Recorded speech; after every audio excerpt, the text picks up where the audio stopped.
Are you ready to take your lockdown defense to the next level and completely shut down your opponents? Or maybe you're aiming to become that unstoppable defender your squad can always count on. Either way, you're exactly where you need to be. Stick around to the end because this is the ultimate defensive tutorial that will transform your game for good. We'll dive deep into the current state of defense, the best builds, and the top tips to improve your defense both short-term and long-term. If you're rocking with this video, make sure to hit that like button and don't forget to subscribe to join Too Lovely Nation. We're about to hit 7,000 subscribers strong. All right, that's enough talking. Let's get straight into it. Ladies and gentlemen, let's be real. Defense this year is wild. It feels like you can have perfect positioning, hand in their face, and somehow the shot still counts as open. I know how frustrating that can be because it makes lockdown builds with maxed out perimeter defense feel completely useless. But hear me out. What if I told you that improving your defense this year isn't all about the mechanics? It's about the mentality that you bring to the game. To be honest, defensively, 2K25 isn't too different from 2K24 mechanically, except for one major thing: late contests do not work this year. And while we can all agree perimeter and interior defense are in a bit of a sketchy state, there's nothing we can do to change the game's programming. That's up to 2K's developers. That being said, 2K has made defense make slightly more sense in Season 2 than it did at launch. However, it's still not quite there yet. Sure, the contest you think is perfect might still show up as an open, but trust me, it's better than where we were in Season 1. Back then, defenders were sprinting at shooters without even putting a hand up and getting tight contests, which was the worst defense has ever been in my opinion. What's good, everybody? It's Editor Guga here, and I've got a little side note for y'all before we dive in. So here's the deal. I started working on this video back on October 20th. Everything was coming together, the script, the recording, and then boom, October 22nd hits, and 2K decided to drop a patch aimed at fixing interior and perimeter contests. My first thought was, am I about to scrap everything and start from scratch? But guess what? Turns out the patch did absolutely nothing. So I dodged a bullet there. Ever since, I've been on edge trying to finish this video because 2K said they're monitoring the results. What they mean is a new patch could drop at any second. But don't worry, if that happens, I got you. I'll be back with a fresh new Lockdown Academy video, let's call it version 2.0, to keep y'all in the loop and up to date with the latest changes. No one is getting left behind on my watch. So what's the solution? It's all about understanding how defense and shot contests have changed from Season 1 to Season 2. Shot contests now depend on how close your hand is to the ball when the shooter releases it. If you're right on top of them, just using hands-up defense with the right stick will usually work. But when there's a gap, you'll need to jump at the shooter to get a real contest. Check out these clips. You'll see me in what I thought was perfect defensive position, but the shot still registers as open according to the game. It's because I didn't get my hand close enough to the ball, or I stayed grounded when I should have jumped. In this game, if you're not fast enough with your reaction or lock in your focus, the shooter will get away. In NBA 2K24, with the right badges and wingspan, you might have gotten a contest, but in NBA 2K25, no way. Now check out this clip. Same scenario, but this time the defender jumps at me, and his hand is up when I release the ball, resulting in a light pressure contest that makes me miss. That's the kind of awareness and timing you need to thrive defensively this year. Look, I get it. Not everyone is breaking down their own clips and really studying the changes, especially if you're more of a casual player. And I miss the days where you could just kick back and play 2K after a long day without stressing over every little detail. But that's not the game we're playing anymore. And once I accepted that fact, I completely revamped my defense and started forcing point guards to shoot under 50, 40, even 30%. So take this info, watch the clips, and start implementing this in your game to lock up on defense. Next, let's talk builds. We're going to use what we've learned about defense and combine it with the right attributes to create the perfect lockdown defender.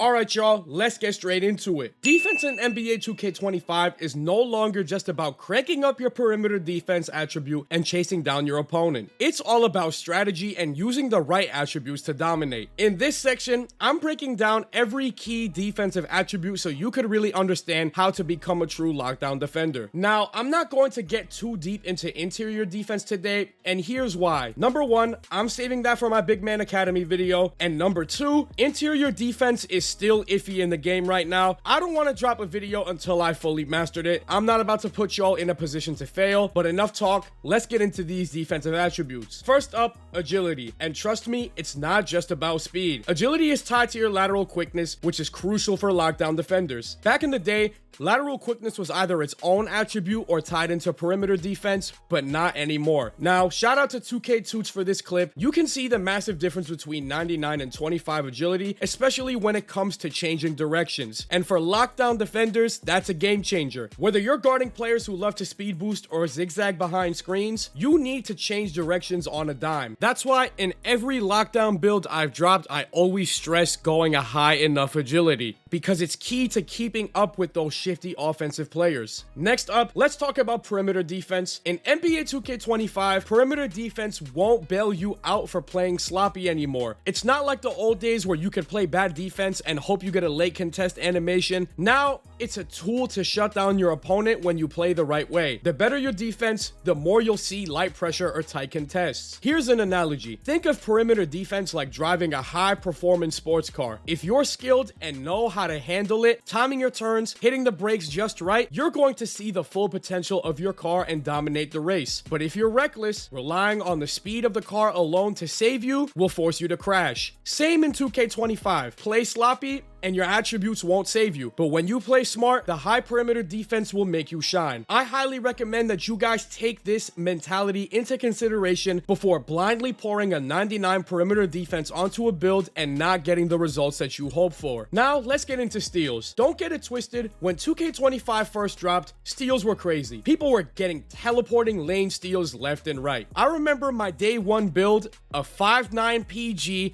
with a 25 steal rating, was averaging 1 steal per game through its first 8 games in the rec. Ridiculous, right? But after the patch, things are different. Steals are back to rewarding proper timing and positioning. Whether you're rocking Hall of Fame interceptor or gold or silver, it's still effective if you're in the right spot. Now, on-ball steals, trash, almost useless. 99% of the time you reach, you're getting called for a foul or you're getting a weird bobble animation. The steals that I'm getting now, outside of lane steals, are mostly all bump steals, and that's more about your angles and having a good perimeter defense attribute. Before I wrap it up, a quick side note on block rating when it comes to contesting shots on the perimeter. Does block rating matter? A little, but it's not the main thing. Perimeter defense and wingspan are far more important when closing out shooters. Timing your jumps and positioning is everything, but don't skimp on block rating, because when you need to get stops at the rim, it's going to come into play. So if you want to be a true lockdown defender, it's all about mastering your attributes and playing smart. Let's break down some technique and tips that have been working for me to play the best defense possible on NBA 2K25.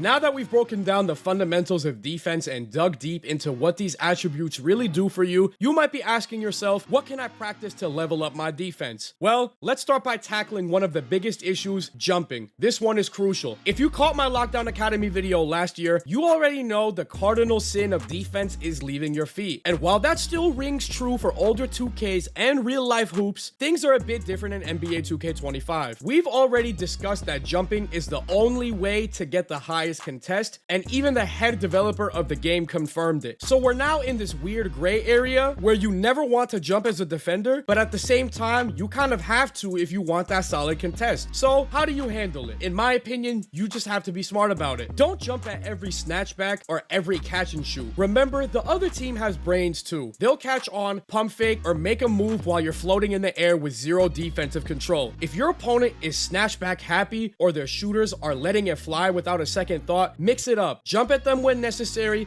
but also sprint with your hands up. You always want to keep them guessing. The key, watch the gap between you and the shooter, like we talked about earlier. Now, I need you to keep this in mind. Unless you're playing against robots, mistakes will happen. If you're guarding a good player, they will score. Shift your mentality to focus on playing the best defense you can and slowing them down enough to win. Prioritize that, and you'll notice something wild. Those shooting percentages from your matchup, they'll start dropping. Now, let's get into a big one, how to stop the Dex. For those of you who don't know, Dexing is when an off-ball player constantly moves back and forth, trying to fake you out to get open for an easy catch and shoot. And in NBA 2K25, it's super OP if you don't know how to stop it. So, how do you shut it down? The biggest success I've had against Dexing comes from keeping it simple. You need laser focus on your man, find a good center point, and stay parked there. Why? Because the more you move your left stick, the more vulnerable you are to getting faked out. Dexing works because they fake one way, get you to commit, and then cut sharply in the other direction. The trick here is to not commit. Keep minimal movement on your left stick, hold your ground, and when the pass goes their way, sprint to them and either bump or close them out. Now, is this a 100% foolproof way to stop a Dex? No, but it's the best method I've found. And remember what we've been saying. This is NBA 2K25. You're not aiming for perfection. Those are impossible standards. Instead, aim for consistency, the highest success rate possible. That's what puts your team in a position to win. Now, when it comes to interior defense, I gotta keep it real with you guys. I'm at a bit of a loss. I'm literally out here deciding on the fly whether to throw up hands or jump, hoping for the best. I wish I could give you better advice here, but like I said earlier, I'm not gonna include tips on something that I'm not confident about. But don't worry, because if 2K drops any significant updates, I'll cover it in another lockdown video or when I drop Big Man Academy. Last but not least, I wanted to talk about limiting your opponent. This mainly applies to those who are playing with a full squad. However, if you get matched up with decent teammates who have IQ, this will also help work in your favor. One of the most successful ways that I have found to shutting down offensive players is limiting their game. For example, if a point guard loves to 3-hunt, do everything in your power to prevent them from getting up 3-point attempts, even if it means you may be giving up a free 2. If you're running with a squad, this will play perfectly because you will have teammates that are willing to rotate for you and help you get back into the play. As I said before, we are not aiming for perfection in this game because those are unfair standards. So really try your best to take away the strongest part of your opponent's game, even if it means letting them win every once in a while. At the end of the day, your goal is to limit the offensive players as much as possible, putting yourself and your team in the best position to win. And in my opinion, there's no better way to do that than trying to take away the strong suit of the offensive player you're guarding. Alright y'all, that's a wrap for now. I really hope you enjoyed this video and it helped shift your perspective on defense this year. I know I wasn't as specific as I was last year, but honestly, defense in NBA 2K25 so far is full of gray areas. The last thing I want to do is give you advice I'm not 100% confident in and lead you down the wrong path. So, if you're new here, make sure to hit that subscribe button and turn on those notifications because I stream right here on YouTube, and trust me, you're gonna want those noties on for future lockdown tips and defensive updates. Every time 2K drops a patch that messes with defense, I'm coming through with a video to break it all down for you. And hey, if you made it through the entire video, drop a comment saying whole video gang so I know you're rocking with me from start to finish. With all of that being said, as I love to say best, I hope everybody has a lovely rest of their day.